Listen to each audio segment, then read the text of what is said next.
Allez les amis, on est parti pour voir très rapidement comment calculer des taux d'évolution et des pourcentages d'évolution. On s'y met tout de suite. On a une kebabri. Elle passe de 200 à 210 clients et on vous demande quel est le taux d'évolution. Pour calculer le taux d'évolution, on va d'abord calculer l'évolution. On va d'abord calculer de combien est-ce que la clientèle a augmenté ou diminué. Pour faire ça, on va dire, c'est pas compliqué, je vais voir ce que j'ai à la fin. Donc à la fin, j'ai 210 clients. Je vais voir ce que j'avais au début, 200, et je vais l'enlever. 210 moins 200. Donc je sais que mon évolution de clients, elle est de 210 moins 200, donc elle est de 10 clients. Sauf que le taux d'évolution, c'est l'évolution ramenée à ce que j'avais au début.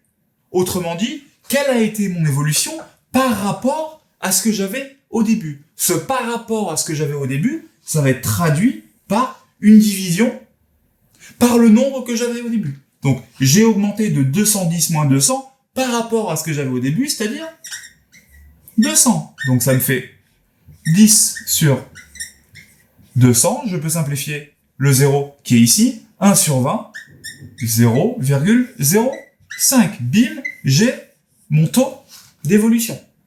Comment est-ce que je peux transformer ce taux d'évolution en pourcentage d'évolution? Eh ben, pour avoir un pourcentage d'évolution, on prend le taux d'évolution, 0,05, et on le multiplie par 100, c'est-à-dire 5% de pourcentage d'évolution. J'encadre, je prends mes points. Vous avez les deux formules qui s'affichent là. La première qui vous donne le taux d'évolution, qui est un nombre décimal. La deuxième, c'est le taux d'évolution en pourcent. Vous êtes censé être capable de donner le taux d'évolution et le taux d'évolution en pourcentage. On va utiliser les deux, il faut que ça soit bien clair, il faut que ça soit sur votre fiche. Notez que là, on est face à un kebabiste chanceux. Sa population, What? sa population de clients, elle est passée de 200 à 210. Il a gagné des clients.